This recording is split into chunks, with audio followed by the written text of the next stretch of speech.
সেই সাধারণ মেয়ে, আমি রাতের দখল নিয়েছিলাম অভয়ার বিচার চেয়ে।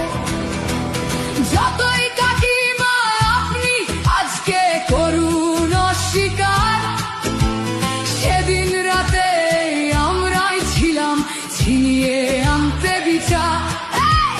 সংসার আর অফিস সামলেছিলাম আমি রাজপথে। কোথায় ছিল মোদি, অমিত শাহ সেদিন আপনার সাথে?